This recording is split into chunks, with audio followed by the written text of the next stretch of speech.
What's going down, gang? How is everybody? It's your boy Phantm Phuego.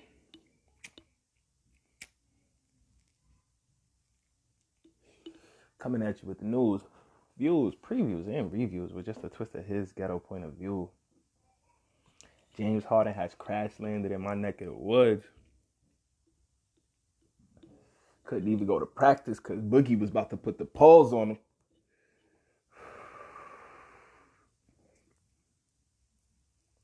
Man said, I'm going to do whatever it takes to get the hell up out of here.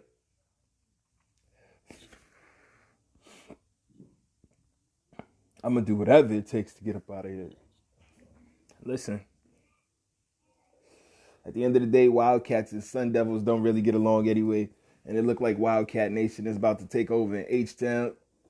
So they'll probably get a couple more Kentucky cats in there. Don't get it twisted. Those fraternities, those fraternal ties are very real. And you'll have college teams beefing with each other. And that beef that they have will transition if they make it to a professional league. Or even if you just go to a job. You know what I'm saying? Oh, this dude used to play for Baylor. Oh, I played for Baylor. Oh, he's a good guy. I'm going to bring him on. You know Coach so-and-so? Oh, you do? Oh, man, come on.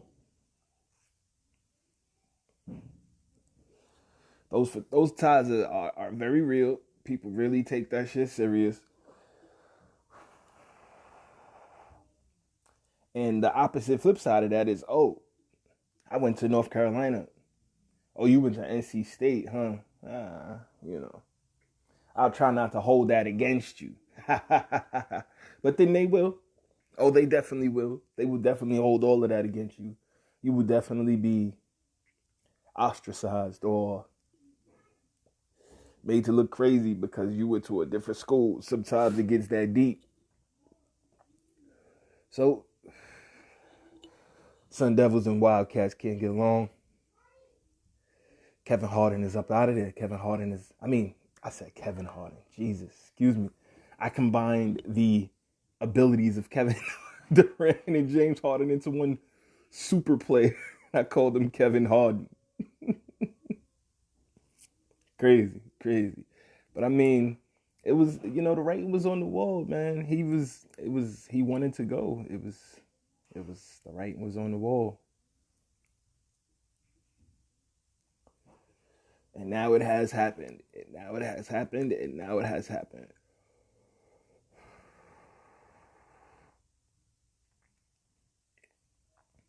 So,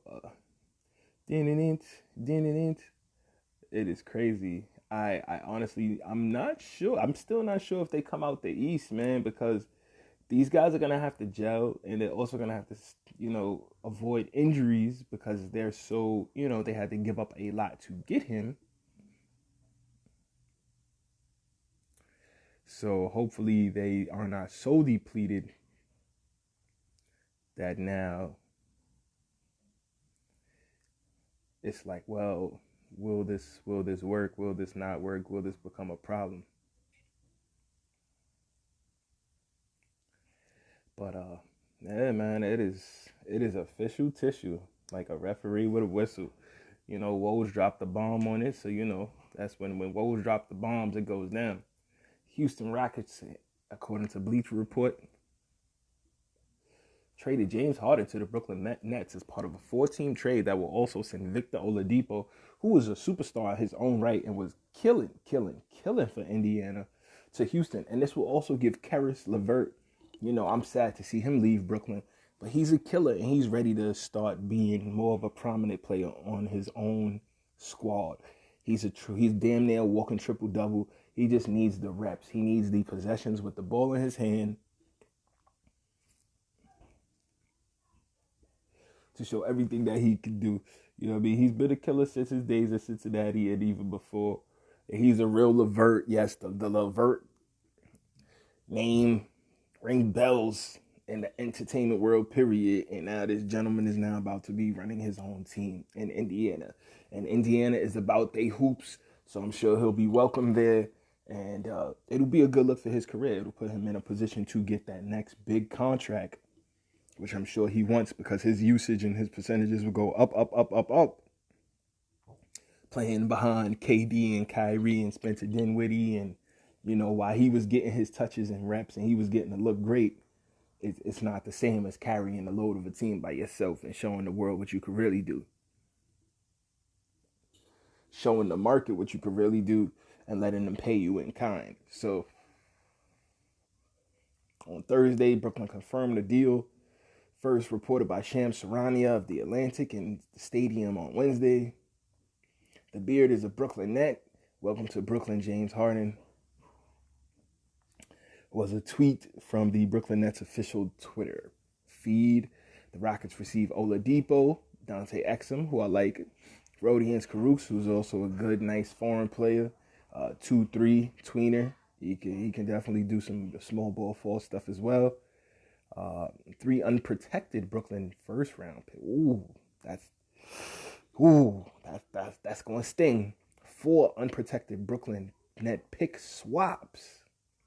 And a 2022 Milwaukee Bucks first round pick because the Nets had got a bunch of picks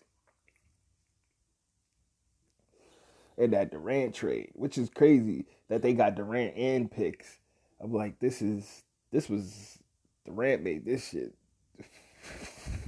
He made Golden State give up a lot, and Golden State had so many picks that they still was able to pick top 2 and get James Wiseman. Like, nobody's talking about the amount of picks that the Golden State Warriors have because they really built their team for the majority of it through the draft. So they were holding on to their own picks for the most part and didn't start really trading up, trading out picks until they started dabbling in these situations with Kevin Durant and Andrew Wiggins respectively. So they put themselves in an amazing position building through the draft, developed their own players, cultivated picks, did smart trades that came with picks of amazingly highly talented players. That D'Angelo Russell trade came with picks. I mean, they've been doing their thing. And then they also sent out some of those picks with KD. And so now those picks that came with KD are going to now go to other places. And a 2022 Milwaukee Bucks first round pick via Cleveland, the Cavaliers acquired Jared Allen. Damn, I think they're gonna really miss Jared Allen though. Jared Allen was a beast, and Taurean Prince, while the Indiana Pacers add Caris LeVert in a 2022. So they lose LeVert, Taurean Prince, and Jared Allen. That might hurt, but James Harden is the type of player that'll make it all worth it. The blockbuster comes one day after Harden said he didn't think the situation in Houston was tenable. While the idea of trading one of the best players in the league may have seemed stunning at one time, Woj, Ramona Shelburne, and Zach Lowe of ESPN reported in November that the Brooklyn Nets were a possible trade destination, which was a surely terrifying idea for the rest of the Eastern Conference, considering they already have Kevin Durant and Kyrie Irving. Woj further reported that Harden turned down a 2-year, $103 million contract extension because he was singularly focused on a trade to the Nets. Shams Charania also reported that the Philadelphia 76ers were interested, and I honestly thought that he was going to actually end up going to Philly. But I know giving up Ben Simmons is a lot for any player in the league. I mean, you could argue Ben Simmons is top 10, and even for Harden is amazing, but Harden ain't no Ben Simmons, and Ben Simmons is still so young. It's like you can't give away a player that hasn't even hit his prime yet and is such a beast. You got to figure out ways to build around him, and I think they were supposed to do the same thing as the Warriors did. They were supposed to build correctly through the draft, and unfortunately, I feel they gave up on one of their 3 big pieces too fast. First of all, they should have drafted Exum. They didn't draft. They should have drafted Tatum. Unfortunately, they didn't draft Jason Tatum. If they'd have drafted Jason Tatum number 1 overall, they probably would have won some championships by now, because that would have been a 3. And then Markelle Fultz, I feel if they were going to take him, don't give up on him too soon. He's such a killer. He's so talented. And I wish him well coming back from that ACL tear. But, in hindsight, they really should have just taken Jason Tatum because Tatum is the shooter that they needed. You got this amazing dribble drive, genius with the basketball in his hands, and Ben Simmons. You got this dude who's a killer down on the low block, can stretch it out to three, can put the ball on the floor.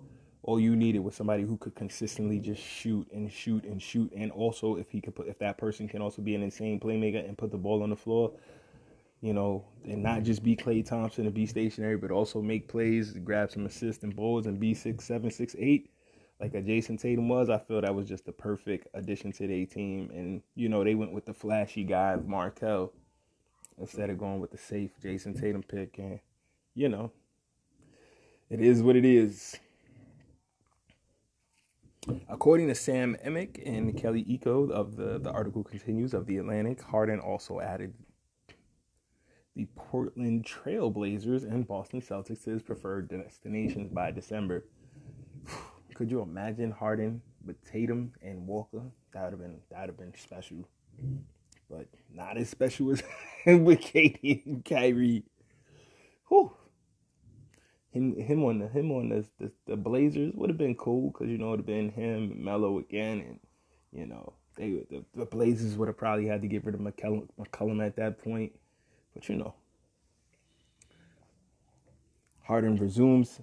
Resume includes 2017-2018 MVP, the 2011-2012 Sixth Man of the Year, 3 scoring titles, an assist title, which nobody talks about. Harden racks up assists. For him to be somebody that, a quote-unquote, doesn't share the ball, the dude literally has the assist title.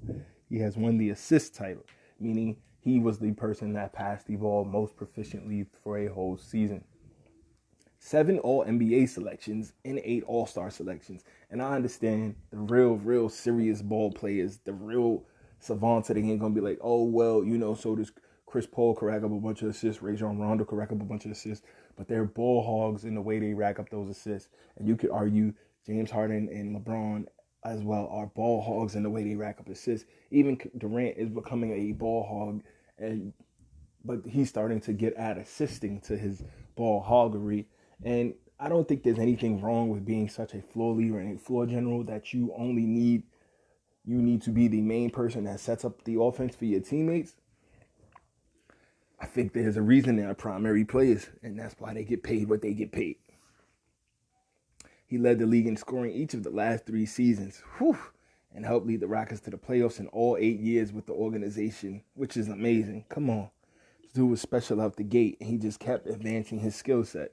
The Arizona State product averaged 34.3 points, 7.5 assists, 6.6 rebounds, and 1.8 steals per game while shooting 44% from the field and 35.5% from three-point range during the 2019-20 campaign. However, the Rockets lost in 5 games in the second round to the Lakers.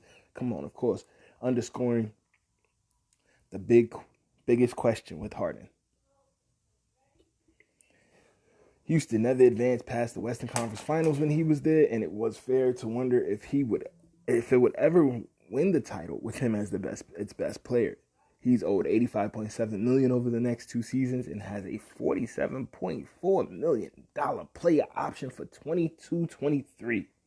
The Rockets elected to move on and perhaps begin a rebuild by moving Harden, but Brooklyn may now have enough pieces to compete for a championship. The combination of Harden, Durant, and Irving is as talented a trio as there has been in the NBA, with playmakers spaced across the floor. Frankly, it would be a disappointment if they didn't make the finals, which would be the first time for the franchise since 2003, when of course they had Paul Pierce, Kevin Garnett, and Ray Allen, aka Jesus Shuttlesworth, doing their damn thing. The bigger question is whether Harden, Kevin Durant, and Kyrie Irving, 3 superb ISO scorers, can coexist. The first time Nets head coach Steve Nash has the difficult job of corralling 3 major egos into a cohesive unit. If he succeeds, this team will obliterate opponents, at least on the offensive end. Houston, meanwhile, gets an enormous haul of draft picks and the chance I'm so sorry. And the chance. Yeah.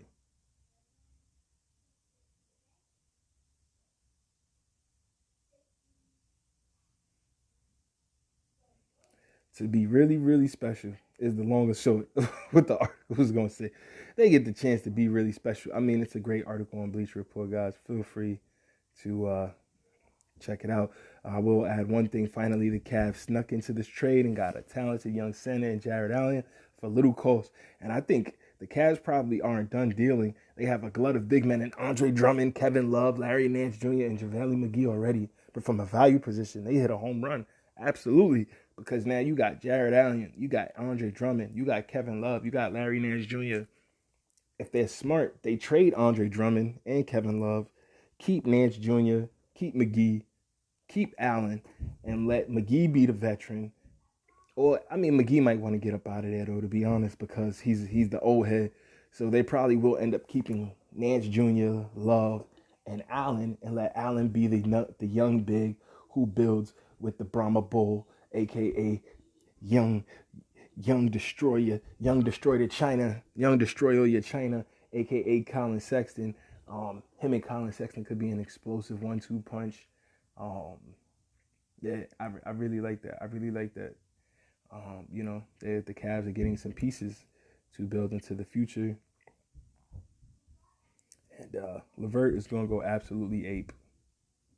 LeVert is going to go absolutely ape. And I'm very proud of the opportunity. I'm very proud for him and the opportunity that he's going to get. You know, that's a very good look. He's going to wreck shop and he's going to take care of that with no problems. Gang, how are you? This is your boy Phantm Phuego. This is his ghetto point of view. We bring you the news, views, previews, and reviews with just a twist of his ghetto point of view. Ooh. You know, forgive me for the late posting of this one, gang. It's been just an amazing week. You know, just going through a lot, dealing with a lot of crazy things as we all are. But crazy is good sometimes. You know, crazy is interesting. Crazy keeps things spicy. And you know, what is a life without a little bit of spice?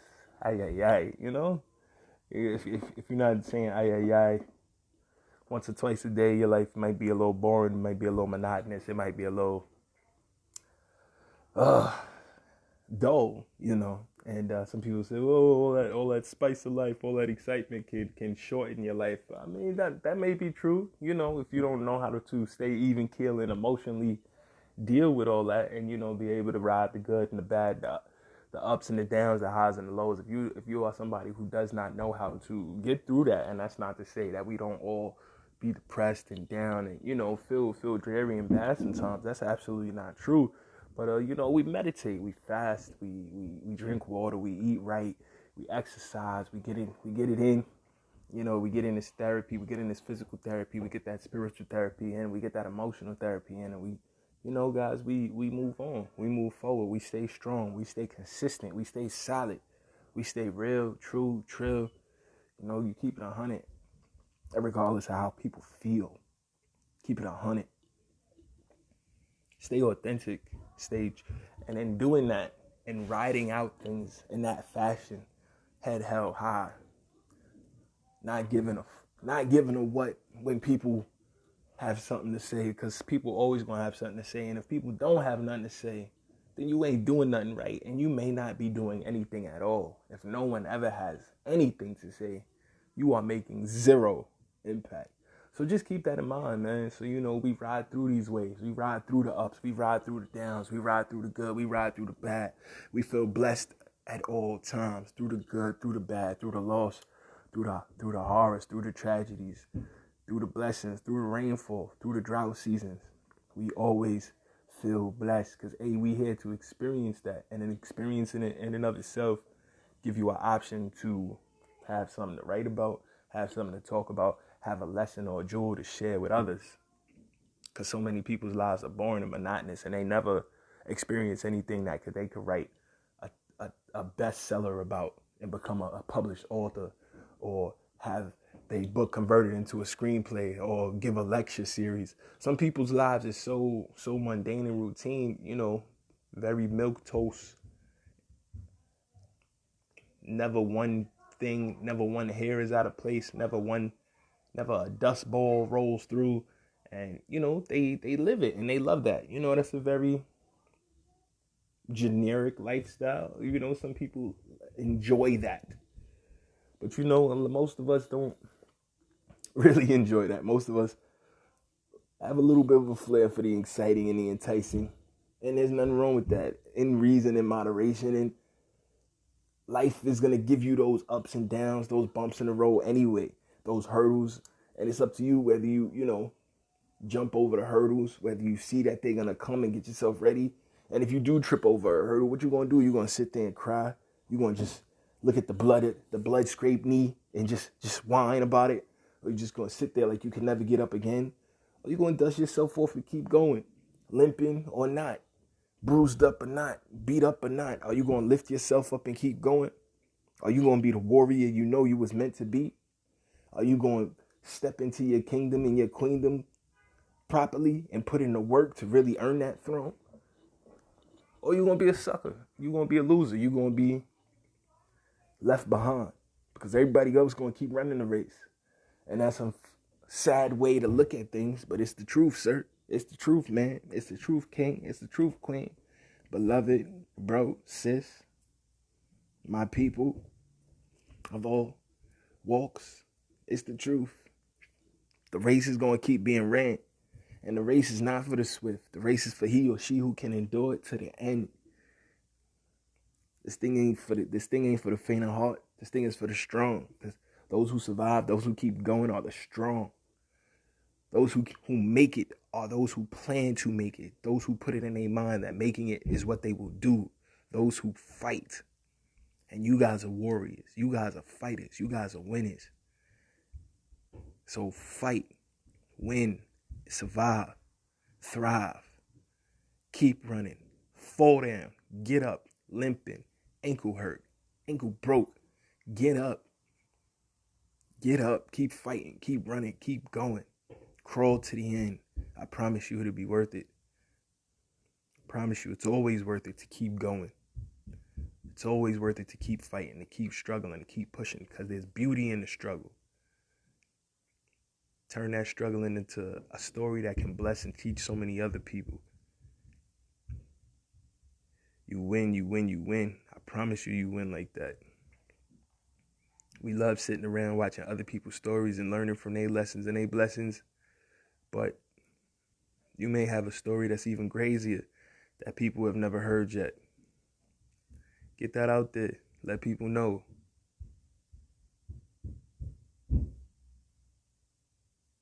Let people know how you feel. Let people know your story. Let people know what's going on with you. You'd be surprised how many people could learn from your lessons. Take your lessons and turn them into blessings for them. Turn them into teachable moments. Turn it into a New York Times best-selling novel. Turn it into an autobiography that people can't put down. Turn it into a documentary that people love to see again and again. Turn it into that blockbuster movie. That straight to Netflix movie. Turn it into a stand-up special. Use it. Use it. Embrace it. Love it. Show people who you are. Show people who you are. Be proud of who you are. Be proud of the evolution you've made. Be proud of getting through the bombs. Be proud of making it through the minefield. Be proud of ducking and dodging. Be proud of getting through however hard it's been. Living in a shelter, living on a street, living in an apartment with 800 other people. Be proud of making it through. Be proud of getting through cancer. Be proud. Move on. Live. Keep living. You got this. We got this. We got each other. It's your boy Phantm Phuego, man. I thought I just had to, you know what I mean? Something just took over and just said, share that with you, man. Share that with the people one time. So, we always try to bring you the news, views, previews, and reviews. Just a twist of his ghetto point of view. And I thank you guys so much for rocking and vibing as always. Just remember that Wednesdays and Sundays is when you can catch us. If it's not Wednesday or Sunday exactly, it's going to be twice a week of heat. Hit the notification bell. Hit the like it, favorite it, subscribe to the channel, whichever platform you're using, Anchor, Spotify. Overcast, Radio Republic, whichever platform you're using. I'm thankful. I appreciate it. Thank you for your time. Keep listening. Keep tuning in. Tell a friend to tell a friend. Share it out to your people who you know like this type of vibe. Rock with the wave. And as always, you can get at us at hisghettopointofview@gmail.com. Hisghettopointofview@gmail.com. Add us on IG, His Ghetto Point of View, HGPOV Show, His Ghetto POV. Check us out, check us out, check us out. And make sure to please tune back into any of the previous episodes that you haven't heard. If this is your first time listening, welcome, welcome, welcome. And know you're always welcome. And I always appreciate the feedback. The letters I get are so warm and so humbling. You guys have no idea how much you make this all worth it. I really do appreciate it. Have the greatest audience in the business. I really, really do. You guys make doing this every day such a magical, magical experience. You guys make doing this twice a week, I should say, such a magical, magical experience. And I really, really, really do appreciate and honor the time that you guys give me to just share this view every week. You guys are absolutely amazing. You guys are absolutely amazing. You guys are absolutely amazing. So, with that being said, jump into this next story. Now, I mean, it's been a crazy, crazy, crazy few weeks. It has really been a crazy few weeks, guys. It has really been a crazy few weeks. So, for those that don't know, there's a bunch of prisons are now slating to close. States, according to a New York Times article, states are shutting down prisons as guards are crippled by COVID-19. It's an article from January 1st, battered by a wave of coronavirus infections.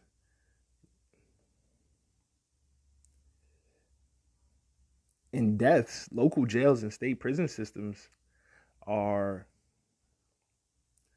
I'm so sorry, guys. I'm a little smatty act. Local prisons and state, local jails and state prison systems around the United States have resorted to a drastic strategy to keep the virus at bay, shutting down completely and transferring their inmates elsewhere. And this is where things will always get shaky. This is where you're going to see man on the run. It's going to be tons of reports of people escaping, escapees here, escapees there, escapees everywhere. It's going to be a hot mess. From California to Missouri to Pennsylvania, state and local officials say that so many guards have fallen ill with the virus and are unable to work because no one is talking about the fact that the virus is all through the penitentiary system, all throughout the penitentiary system. And local officials say that so many guards have fallen ill with the virus and are unable to work that abruptly closing some correctional facilities is the only way to maintain community security and prisoner safety. Okay, it's going down. Experts say the fallout is easy to predict. The jails and prisons that stay open will probably become even more crowded, unsanitary, and disease-ridden. Absolutely, absolutely.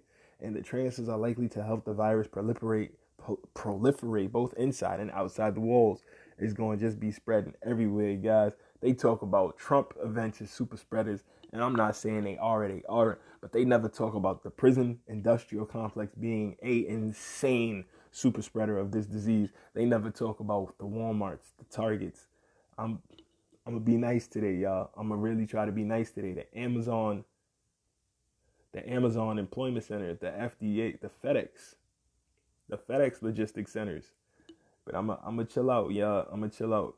Movement of the people is dangerous, said Lauren Brinkley Rubenstein, a professor of university at UNC School of Medicine, University of North Carolina School of Medicine, as known as well, who has been tracking the coronavirus cases in correctional settings. We've got really good examples of overcrowding equals more infection and greater risk of outbreak. Duh. But nobody's talking about this though. It's so dangerous and it's so deadly, but we have to keep everybody in prison. I mean, just think about that, y'all, but I'm going to be quiet. We've got lots of evidence that even transferring people from one facility to the next is very dangerous. There have been more than 480,000 confirmed coronavirus infections and at least 2,100 deaths among inmates and guards in prisons, jails, and detention centers across the nation, according to a New York Times database. Among those grim statistics are nearly 100,000 correctional officers who have tested positive and 170 who have died. Early in the pandemic, some states tried to ward off virus outbreaks by releasing some offenders early and detaining fewer people awaiting trial in order to reduce their populations, but those efforts are often met with resistance from politicians and the public. Most recently, but let's not even lie. There's tons of articles where you see the judges in Chicago refused to let out the people in the jails because they said they don't care if it's a super spreader situation. They don't care. So, you can blame it on politicians and the public, but let's also put the blame at the judges who are refusing to let the people out of jails as well. So let's cut it out. More recently, as arrests in many areas have increased, the article continued, jail populations have returned to pre-pandemic levels, according to data collected by the Vera Justice Institute of Justice, a nonprofit research and policy group based in New York.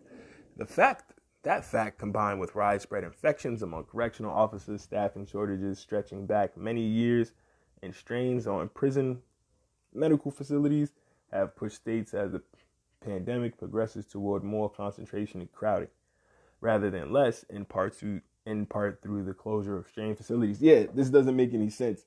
If you're saying the way to resolve the problems is to cramp more people together, seems like it's just going to create a bigger problem.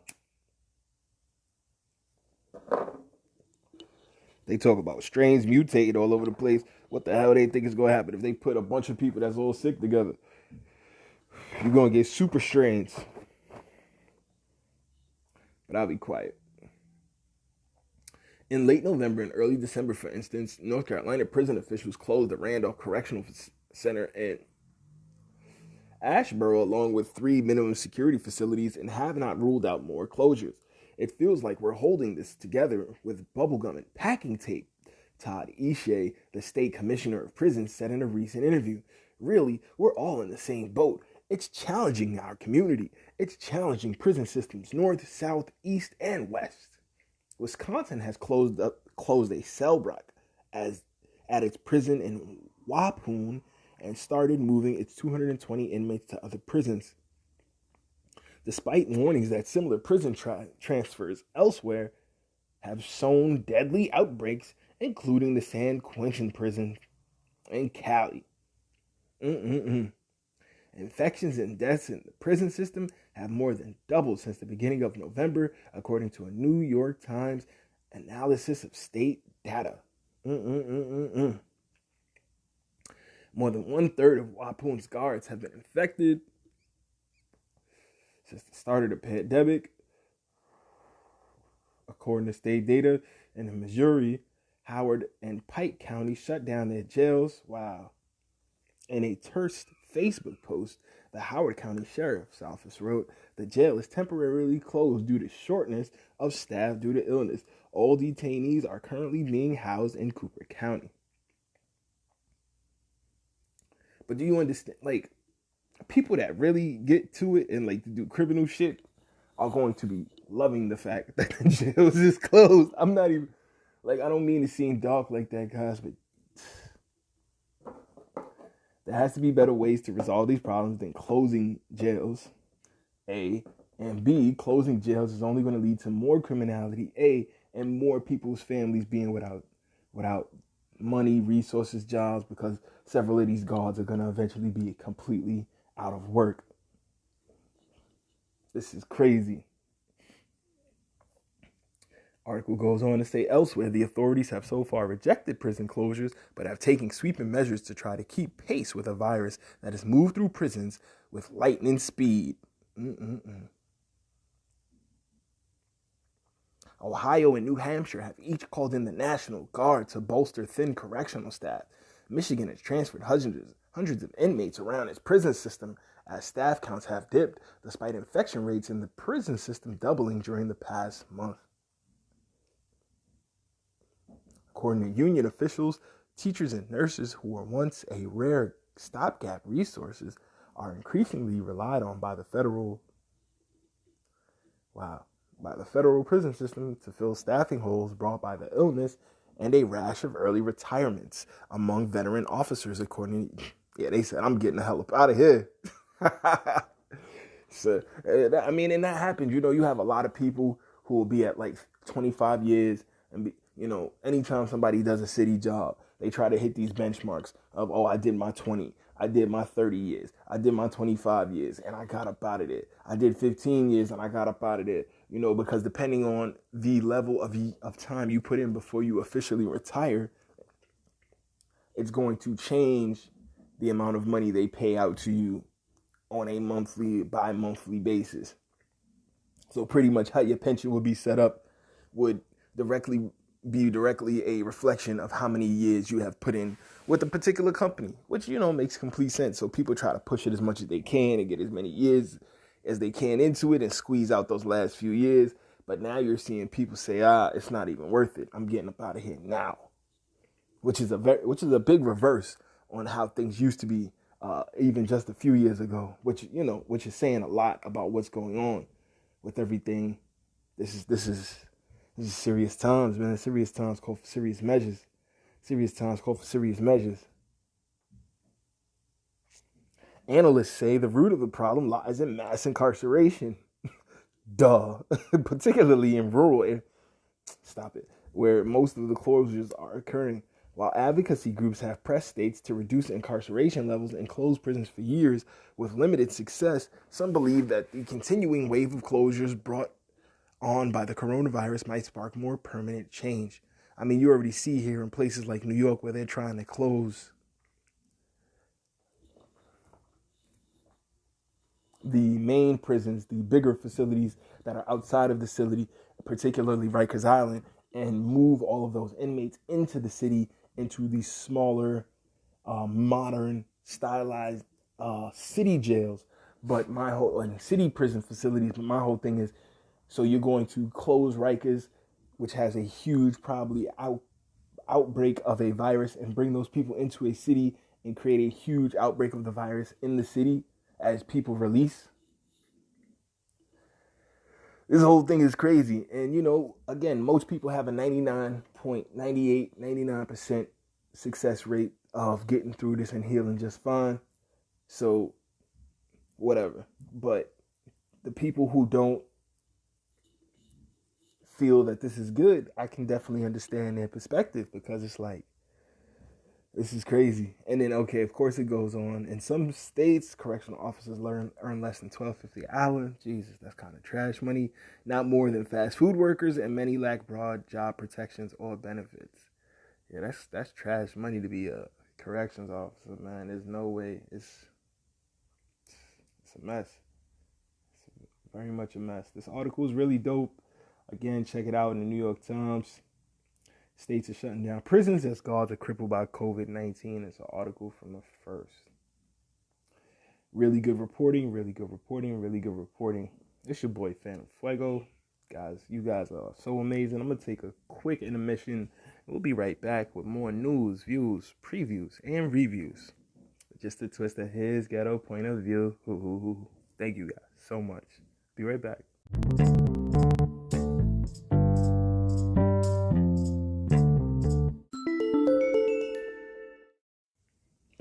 Yeah, we back, gang. So, in a very interesting report, hip-hop artist Azealia Banks is recently in the news for doing a bit of the uncanny and the very interesting. She was actually reported to have been allegedly, well, it's not alleged because you can, I think she took the video down now, but it was up and, you could easily see it. She was reported to have been dug up her dead cat, who was allegedly buried for about 3 months or so, and before turning it into a bowl of soup. So Azealia Banks horrifies her fans by digging up her dead cat, cooking it, and posting the videos on Instagram. This article's courtesy of Hot New Hip Hop. Azealia Banks has outdone herself, absolutely horrifying her fans by digging up her dead cat's corpse and cooking it while she filmed the entire thing on Instagram, aka IG. The oftentimes controversial Azealia Banks is back in the headlines today for her recent move on social media which consisted of digging up her deceased cat and boiling it. Lucifer 2009 to 2020, my dear kitty, she wrote as her caption on one of the 2 since deleted or possibly reported videos. Thank you for everything, a legend, an icon, forever a serval serve. The 212 rapper proceeded to boil her deceased pet companion, who she said passed away 3 months ago, which is when she buried it. She finally posted a picture of the cat's skull hanging on her wall. Is Azealia Banks really digging up her dead cat and cooking it on Instagram right now? Asked one fan.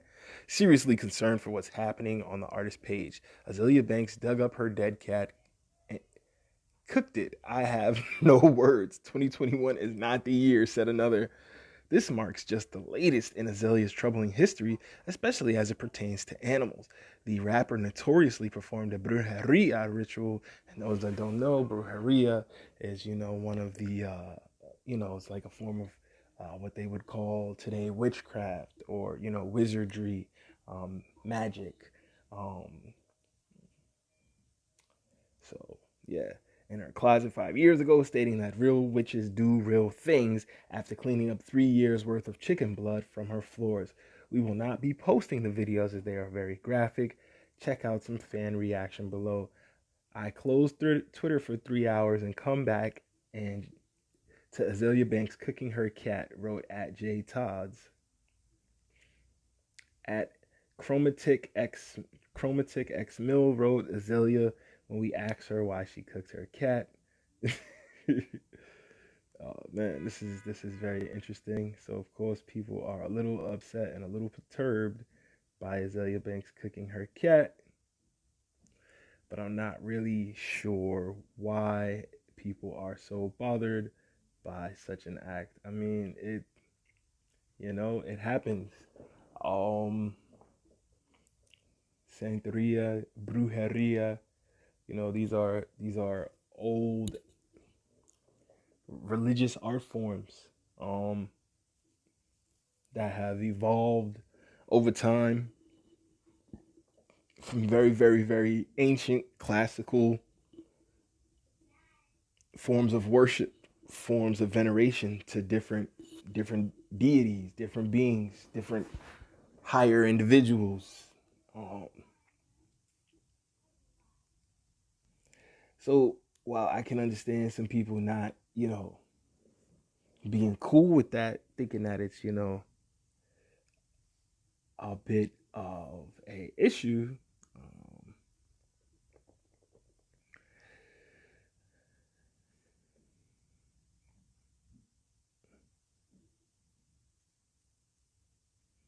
I can see why people would say it's a bit of an issue, but I don't see why people would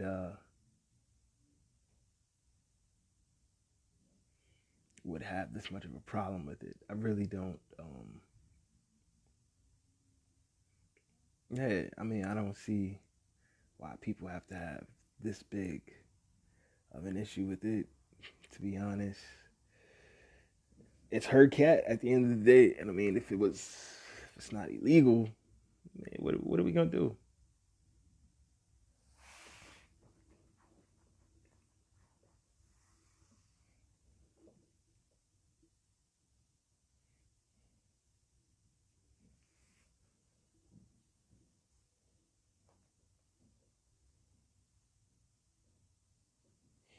And so, as the New York Post reports, Azealia Banks moves to Miami amid scary dead cat post and foreclosure. Article from January 12th. Musician Azealia Banks is leaving California for Miami, and she's packing one very disturbing possession, quote unquote. I think people should just be more respectful of other people's religions, but I'll continue with the article. Banks, 29, admitted to digging up the remains of her 3 months past cat, Lucifer, in a series of disturbing Instagram videos Tuesday morning, some of which she has since deleted. The cat went out with a effing bang, taking my B to Miami, the 212 rapper said on Instagram, in which she shows off a shrine-like display that includes her unearthed cat skull, peacock feathers, a bottle of champagne, a $100 bill, and a mostly empty bottle of Chanel number 5. The ritual, which left many on her of her fans online confused and concerned, comes as Banks moves from her 4-bedroom, 2-bathroom Los Angeles home at 21801 San Miguel Street. It was revealed that the modest 2,348 square foot home in Woodland Hills, California, sold in a non-judicial foreclosure for $845,000 to an unknown buyer in November. According to the bankruptcy sale, she posted on listing posting on realtor.com, which describes the home as a fixer-upper. Built in 1964, the one-story house has hardwood floors, vaulted wood ceilings, and a fireplace, a balcony, an open floor plan, French doors, and plenty of windows. The kitchen has a cherry wood cabinetry, and granite countertops. Outside, the house has a basketball hoop, and a 2-car garage is surrounded by palm trees.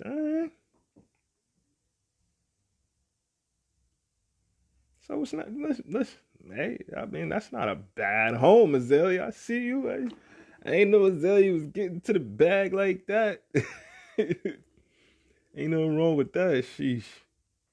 Banks bought the home in March 2006 for $850,000, but didn't appear to be happy with her purchase. She listed the home only a month later, according to Realtor.com. She also reported repeated run-ins with neighbors, and in February 2020, she posted a harrowing video asking fans to come to her house after a neighbor allegedly threatened her with a gun. Banks, who stirred drama between singer Grimes and her partner, Elon Musk, when she allegedly camped out at his LA compound, blamed California for many of her mental health issues. Those seemed to escalate this summer when she scared fans by writing on Instagram, "I think I will end my tenure here on Earth soon in August." The Big Beat singer has not disclosed the location of her new Miami home, and her reps did not respond to the post request for comment. We got our ticket out of blank California through all the tears and suffering and wildfires, gender identity crisis. The girls is making it out. She said on her Instagram, "I made it out of hell. Miami, USA, let's go." She captioned in the video post. Benaz Tavakali with Rodeo Realty represented both the buyer and seller, according to Realtor.com. Tavakali did not respond to requests for comment.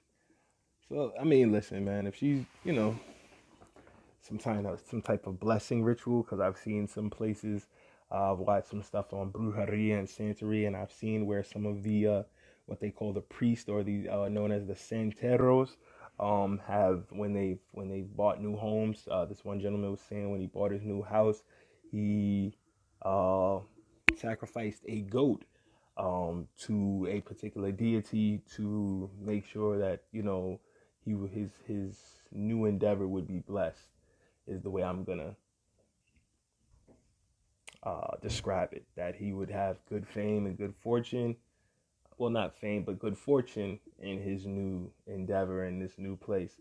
So, listen, man, I'm not gonna sit here and knock other people's beliefs and faith systems. And I think a lot of times for us to be this allegedly open and understanding and, good, kind, well-meaning world, we seem to do a lot of this constant nitpicking at other people's decisions. Like somehow it affects our lives that she did that. It doesn't affect our lives at all. And first of all, I didn't even know she had made so much money. She out here buying essentially $1 million home. I mean, so for everybody calling her crazy and stupid and psycho and weirdo and all this and that, I mean, how many of you guys have $1 million home? Essentially 150,000 more. That's $1 million home. She just sold a home for 850 bands in a bankruptcy sale. So imagine how much the home may have actually been worth. You know, That's pretty dope. I'm not mad at her at all. And it's a non-judicial bankruptcy sale, so it's not like a court ordered this sale. This is her getting her doing what she want to do and getting her stuff together and organized. So I think this is pretty dope. I wish her nothing but peace, love, and success, light. And I don't get why people care. Did y'all have to eat the cat? Like, I'm really confused as to why this is bothering people so deeply and so dearly. You didn't have to eat the cat. You don't have an $850,000 home. 4 bedrooms, 2 bathrooms, basketball court, all that. And it's quote unquote a fixer upper.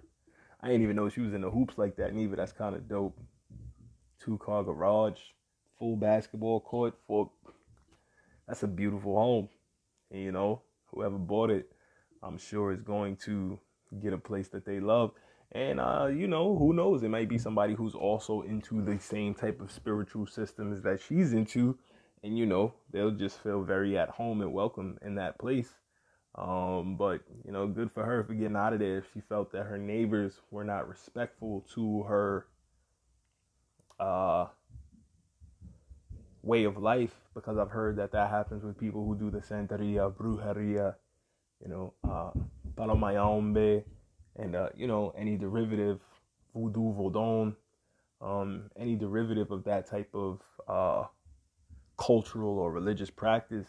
A lot of people get very upset with them, particularly if they find out that they may have done anything where they may have used any animals in any of their ceremonies.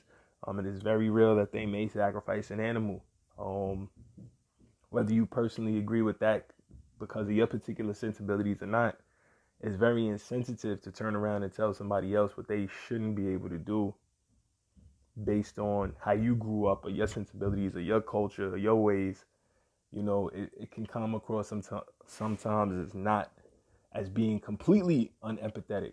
Like, if you have more empathy for a 4-legged creature than you do for another person and their right to practice religious freedoms or cultural freedoms, then, you know, you have a really serious issue. And it seems like you just want everybody to be in some type of homogenous society, or everybody to think the same way, everybody to be cyclopean or myopic, and everybody to do things exactly how you want them to. And I think we get into that a lot in Western world, where we want everybody to just think the same way, pray the same way, eat the same way, dress the same way, you know, live the same way, and relate to others the same way. And that's read the same type of literature, watch the same shows. And, you know, that's very unhealthy, because I mean, where's the difference? How can we even have conversations about different things or new topics, or how can we even exchange and have discourse if we all have to think the same exact way, if we all have to be the same all the time? How do we ever get to a point in our lives where we can share differences and learn diversity and learn? It seems like everybody is only cool with you if you are almost sheep-like in your behavior. And what I mean when I say that is, like, you got to do whatever what the majority of the culture thinks is cool. You got to dress the way the majority of the culture says dress. You have to eat the things that are popping now. Oh, it's that new flaming hot Cheetos, or the new chicken sandwich, or the new this, or the new 4 local drinks on deck. And, you know, like the pumpkin spice lattes out in the fall. And, like, sometimes you want to just do you and be an individual. And it's like, screw all that other stuff. Though I personally do enjoy a pumpkin spice or a chai latte, you know, vegan, of course. But, you know, I'm just saying, man, you got to be able to be you and do you. And people need to be more open and understanding to other ways of life and other ways of doing things. And it was in Joey Badass's one of his recent music videos over the summertime, he showed that he had a voodoo ceremony, kind of like a baptism that you would get in voodoo or voodoo. to try to get himself closer to what he feels is his roots and his foundation. And a lot of people hated it. A lot of people was like, oh, he think, what the hell is wrong with him? He going to hell and all this and that. Why? Because you say so? Because you think that? I mean, that's interesting, man. I don't know. I don't know what to think about that. It's, I know people have their belief systems, and I respect everybody's right to have their separate belief systems. I guess that's what I'm saying. If this dude wants to cut off the head of a chicken because he feels that gives him a blessing or a lamb or a goat, etc., who am I to stop that person? And consequently, if you want to just light a candle and send up a prayer, who am I to stop you? If you feel like, going to church and, you light some candles, they do the incense and everything. It's you feel like that is helping you out, then who am I to stop you? I mean, they're both rituals. They're both ritualistic. They both have a particular series of steps and rules that you follow, particular things that you wear, clothing that you put on, songs that you sing, ways that you hymn or hum, or, times of silence and, focus, and, times where people fast. And so, I mean, I think there are way more differences than similarities in a lot of the belief systems of the world. And I think we just get so caught up in the differences that we never see the similarities, and we never see the true common threads that people have that could tie them together and unify so many people around the world. If we would just stop letting, for lack of a better way to say it, the media, like the bigger corporate organizations that control the media, create all these divisions, the bigger organizations that control these, these larger sects of religion, that have notoriously been brutal to people across the whole world for years and years. These people that create these fake divisions, these unauthentic divisions. There are tribes. There have always been tribes. There's always been territories and empires and regions. But these people create fake divisions and fake ties. And they force you to unite under fake division, fake ties, while sowing true division. You know what I'm saying? They'll make people who was family hate each other over nonsense, while they get everybody to unite under the things that they feel are appropriate. And if you don't, something wrong with you. And if you point it out, something wrong with you. And if you alert other people to it, something wrong with you. The world is messed up, man. We got to have more open, honest conversations, and we got to have more understanding to other people's ways of life. It might not be your vibe. It might not be your wave. It might not be your cup of tea. But be respectful and be open and at least understand it. Because you never know, being that person that can understand and accept other people's ways might be the thing that gets you in the door someplace that you never thought you would have got in. Now, I'm not talking about accept any and everything. There's certain things that you don't want to accept, and you ain't got to accept them. There's certain things I'll never accept, and I ain't got to accept them. But when we talking about, somebody did something to an animal, you might not like that. You might feel that's messed up. You might be closer to nature. I might be closer to nature, but I'm not going to knock that person's authority for doing that.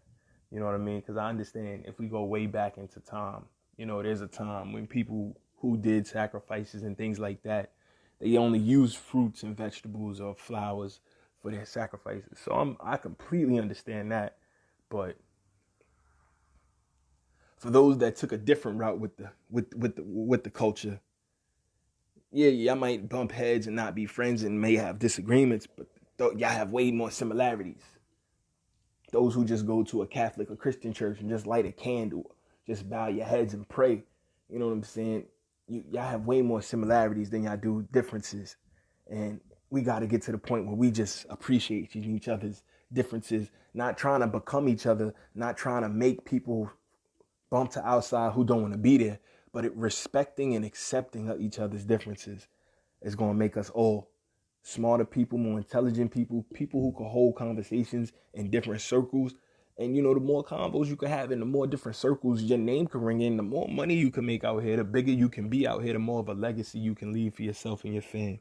Because that's all it's about at the end of the day, gang. So that was just my long way of saying, we just gotta be open and understanding a bit more and stop attacking people so crazy because we may not understand things.